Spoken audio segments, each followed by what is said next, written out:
Assalamualaikum warahmatullahi wabarakatuh.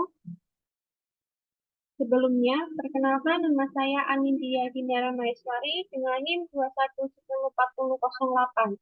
Di sini saya akan menjelaskan tentang topik yang berjudul dengan kehamilan ganda.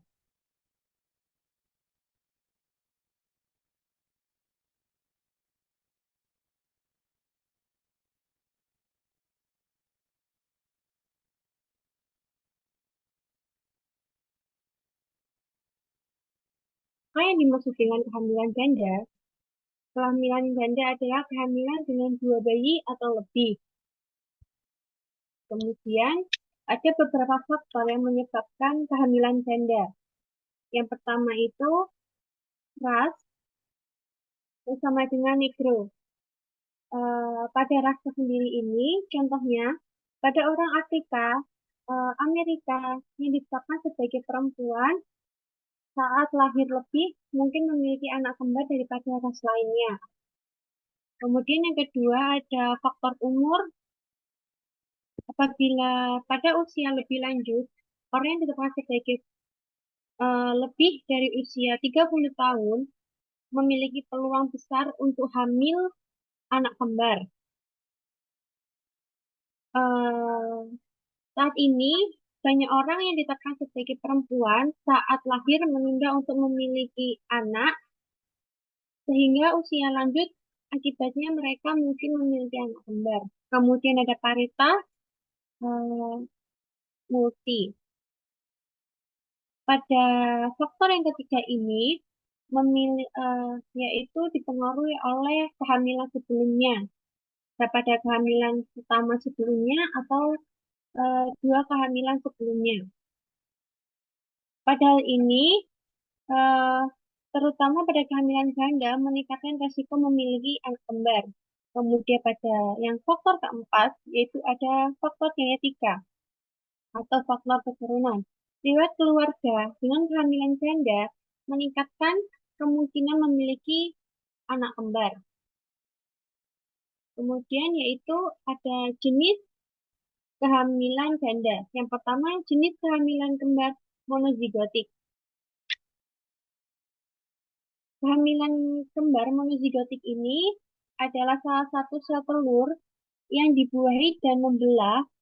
Oleh karena itu, mereka memiliki genetika yang sama. Yang pertama, identik homolog atau uniovuler.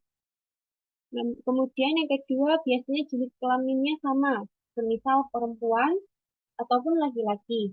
Yang kedua, yang ketiga ada faktor, yang ketiga dua amnion, dua karion, dua plasenta.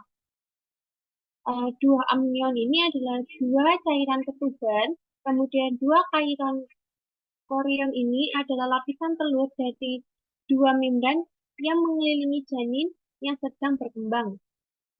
Kemudian terdapat dua plasenta. Namun hal ini tuh jarang terjadi. Kemudian yang keempat, satu plasenta, satu korion, dan satu sampai dua amnion. Kemudian ini adalah contoh yang saya jelaskan tadi. Pada gambar pertama ini yang sering terjadi, yaitu terdapat satu plasenta, kemudian terdapat satu korion, yaitu ini lapisan telur dari dua membran mengelilingi janin yang sedang berkembang. Ini lapisannya, kemudian ada amnion. Amnion ini adalah cairan ketuban. Kemudian ya, untuk gambar selanjutnya ini, gambar kedua ini adalah yang saya sebutkan tadi, yaitu ini adalah jarang terjadi pada kehamilan ganda, yaitu terdapat dua anion atau terdapat dua cairan ketuban, dua karion, kemudian terdapat dua plasenta. Kemudian ada kehamilan kembar dizigotik. Kehamilan ini terjadi apabila lebih dari satu sel telur yang melekat pada dinding rahim yang dibuahi oleh sel sperma pada saat yang bersamaan. Pada kehamilan ini terdapat istilah heterolog, binokular atau fraternal. Istilah ini menggambarkan kehamilan di mana dua telur berbeda dibuahi oleh dua sperma yang berbeda. Dalam hal ini, jenis kelamin bayi bisa sama, misalnya dua laki-laki, dua perempuan, atau berbeda satu laki-laki, satu perempuan. Kemudian, ciri khas pada kehamilan ini yaitu jumlah plasentanya itu dua plasenta, kemudian satu untuk masing-masing janin. Jumlah korionnya dua korion, yaitu selaput yang mengelilingi masing-masing plasenta. Untuk jumlah amnionnya terdapat dua amnion, yaitu kantong yang berisi cairan ketuban pada masing-masing janinnya. Ini untuk gambarnya. Kemudian pertumbuhan janin. Pertumbuhan janin ini pada kehamilan kembar dan kehamilan tunggal serta memiliki kemungkinan komplikasi pada janin kehamilan ganda ini. Yang pertama yaitu adalah berat badan. Berat badan pada kehamilan ganda atau pada janin kembar ini berbeda dengan janin tunggal.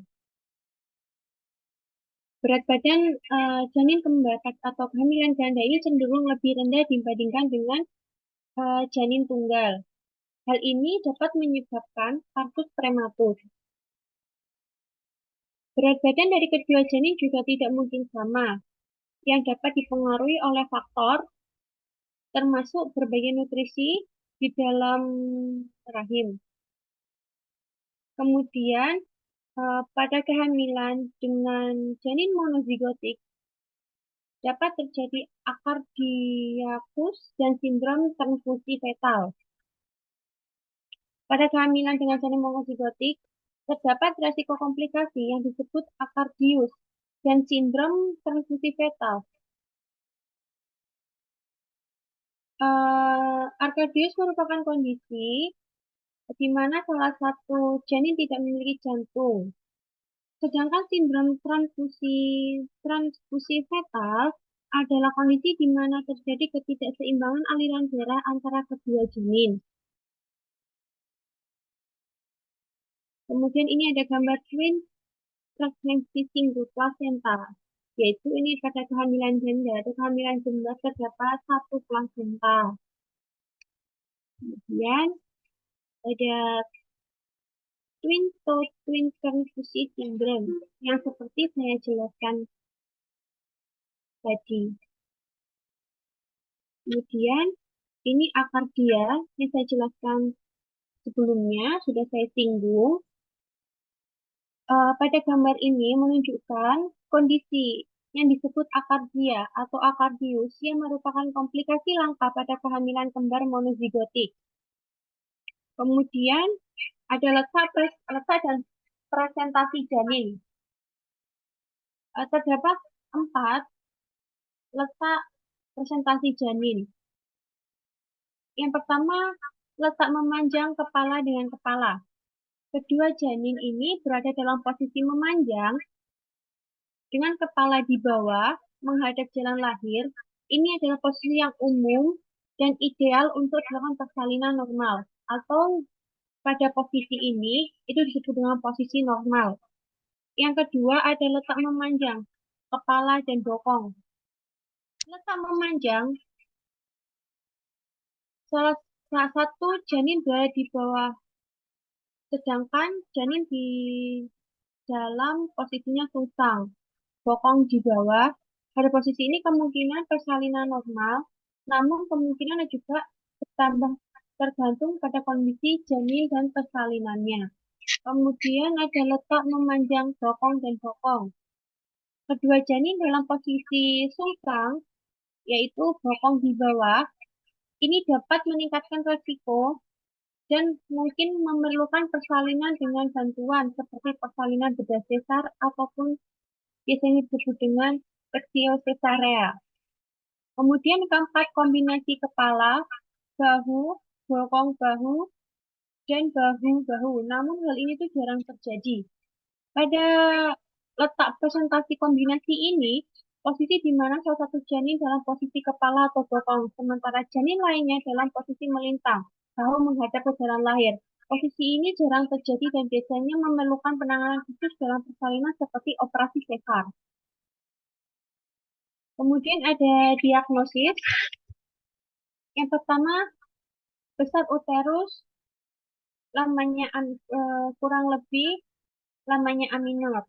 Yang kedua, uterus tumbuh lebih cepat. Yang ketiga, penambahan berat badan ibu yang mencolok tidak disebabkan karena odem atau obesitas. Yang keempat, banyak bagian kecil teraba. Yang kelima, teraba tiga bagian besar janin. Yang keenam, teraba dua balot balotmen.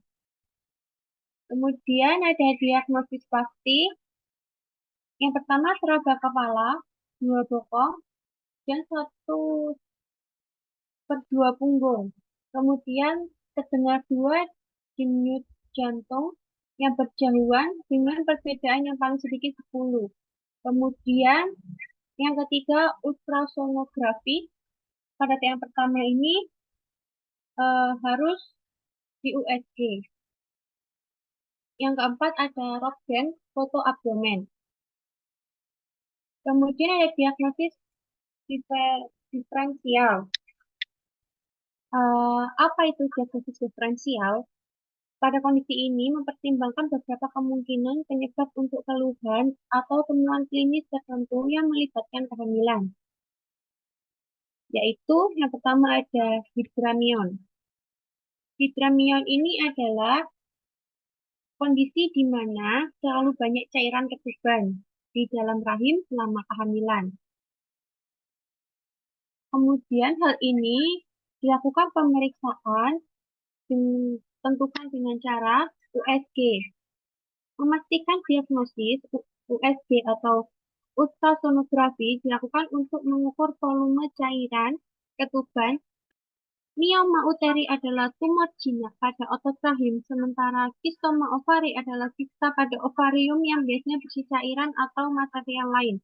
Kondisi ini dapat muncul bersamaan dengan kehamilan menyebabkan pembesaran rahim yang tidak normal atau menimbulkan gejala seperti nyeri atau tekanan pada area panggul. Kemudian pada kehamilan ini dilakukan pemeriksaan USG juga digunakan untuk mendeteksi keberadaan miom dan kistoma ovarium dan menentukan ukuran serta lokasinya.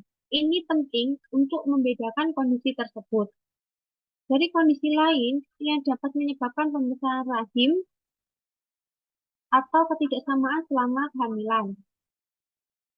Kemudian, komplikasi kehamilan kembar. Komplikasi pada ibu. Yang pertama, anemia, hipertensi, patus prematus, atonio uteri, pendarahan postpartum. Pada anak, hidramion, malpresentasi, placenta previa, solosio placenta, ketuban pecah dini, morbiditas dan mortalitas meningkat. Kemudian, penanganan dalam persalinannya, yang pertama resusitasi perawatan bayi prematur.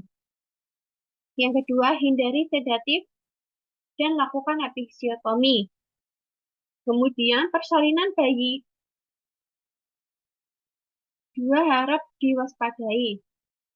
Tegangan waktunya mencapai 5-15 menit. Letak lintang bayi dua memiliki versi luar dan versi ekstrasi. Indikasi ichthyosis area, lintang bayi pertama, profalis funiculi, placenta previa, bokong kepala, atau interleukin.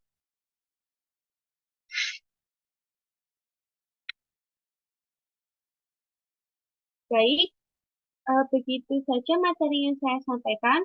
Kurang lebihnya mohon maaf. Wassalamualaikum warahmatullahi wabarakatuh.